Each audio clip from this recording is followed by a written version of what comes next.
Devolution, devolution, devolution. Leaving no one and no place behind. Ease of doing business. These are the current buzzwords the Zimbabwean government is running with. But looking at the Mutoko people, it seems like they have been left behind. The Mutoko Rural District Council could have been the poster district for when devolution works. Before the black granite being mined in Mutoko was classified as a mineral, the district council managed to build 2 secondary schools and new district offices from the granite proceeds taxes. There was no talk of corruption or incompetence in the way the RDC managed its community resources. But in 1991, the government realizing that black granite was in actual fact a profitable resource classified it as a mineral. What did this mean? It meant all responsibility of the management of the black granite value chain in Mutoko shifted from Mutoko to Harare. Now the Minister of Finance became responsible for collecting taxes from the companies, leaving the RDC to collect equivalent of $1 per ton as a royalty. That would be the exact opposite of devolution. Since central government took over, the people of Mutoko have not seen any development that can be directly attributed to the collection of taxes on the black granite. That is tax injustice or unprogressive tax regime. Mining companies operate with impunity. There hardly is any state oversight. Licensing is done in a very obscure manner. The RDC collects a meager equivalent of a total $1 per ton of mined granite as royalty. It boggles the mind that in estimated $12 million industry, the local authority and the local communities are seeing little to zero profit. The question becomes, is this corruption, incompetence, or it's a combination of both? Whatever it is, granite mining in Mutoko has become more of a curse than it is a gift. Welcome to this edition of True Story, where we dive deep into the story behind the headlines, behind the thinking behind the headlines. A deep dive into the real truth behind the everyday stories that affect everyday people. Today, we explore the management of the black granite mining value chain, the benefit or lack thereof to the local people. People cry corruption. Where is the corruption?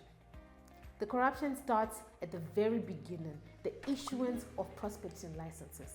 Tiza Mandawa and Shinodai Shemu Mariri, Mines and Mining Development Ministry workers, allegedly connived in the circumventing of due process in the issuance of mining certificates, New Obsidian Granite Industries Company.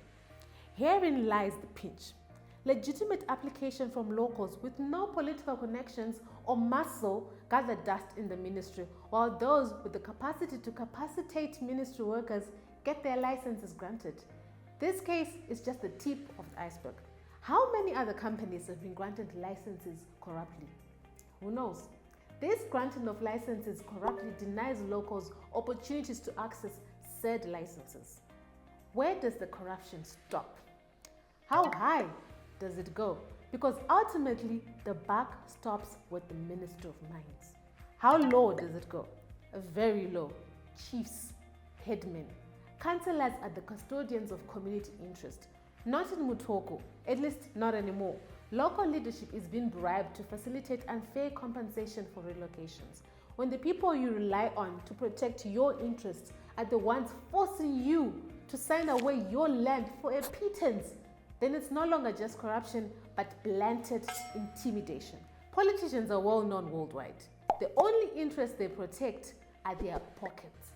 Politicians in Mutoko have also been blamed for underhand dealings to facilitate swift relocations with inadequate compensation, swindling the illiterate villagers by forcing them to sign unfair compensation contracts.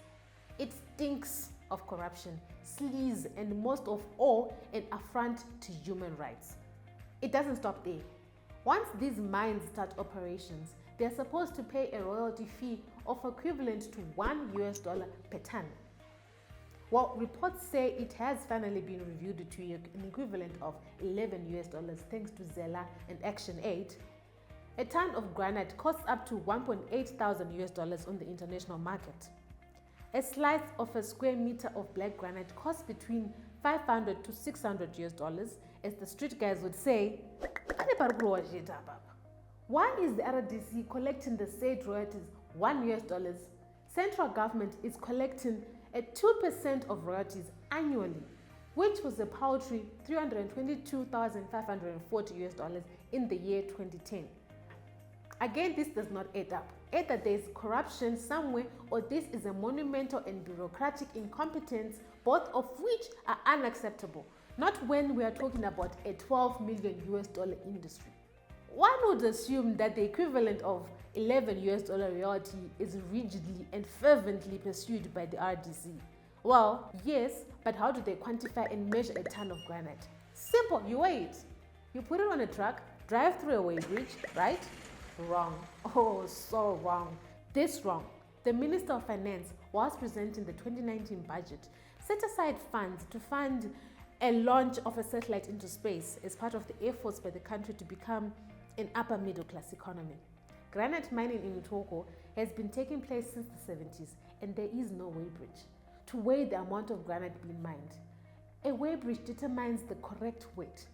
But no, the RDC collects royalties on granite that they value by eye estimation. Talk about a perfect opportunity for arbitrage. Multiple loopholes have been left open at both local and at central government level for corruption and sleaze to fester in the granite mining value chain. The people of Mutoko are being left out of the gravy train and all they ask for is their fair share.